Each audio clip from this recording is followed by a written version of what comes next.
What is titratable acidity for souring beers at home? Imagine tasting a beer and wondering just how sour it really is. Well, there's a way to measure that sourness beyond just your taste buds.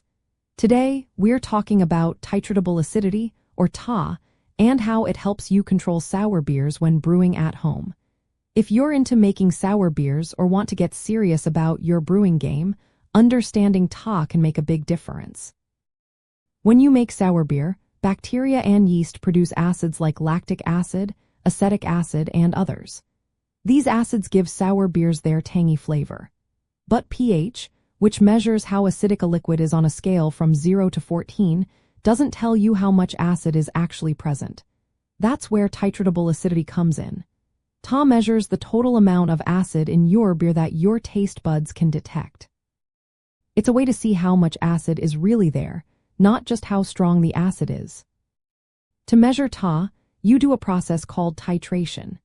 You take a sample of your beer and add a base, usually sodium hydroxide, slowly until all the acids are neutralized.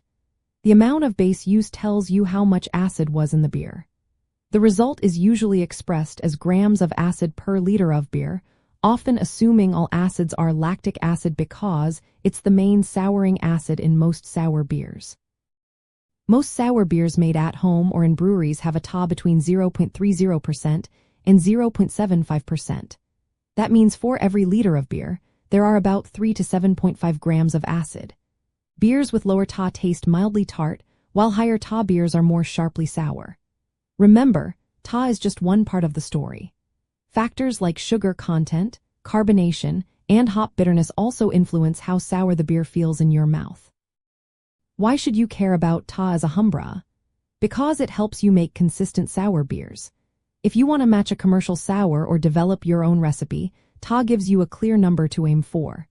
Two beers can have the same pH but very different TA and taste very different.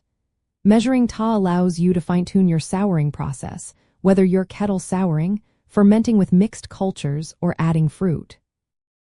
You don't need fancy lab equipment to measure TA at home. Homebrew shops sell simple acid test kits that include everything you need for a basic titration. These kits are safe and easy to use if you follow the instructions carefully. Just remember to measure TA after fermentation, not before, because fermentation changes the acid profile. Here's how you might use TA in your brewing. After souring and fermenting, take a sample, perform the titration, and record the TA. Compare it to your target or a commercial example you like. If it's too low, you can let it sour longer, add more culture, or blend with a more acidic batch. If it's too high, you can blend with a less sour beer or adjust your future recipes. Using TA makes your sour beers more predictable and helps you communicate your sourness level clearly. It bridges the gap between the science of brewing and the flavor experience. While pH is still useful for monitoring fermentation and safety, TA is your best tool for controlling how sour your beer turns out. So, if you want to get serious about sour brewing at home, understanding and measuring titratable acidity is a smart step forward.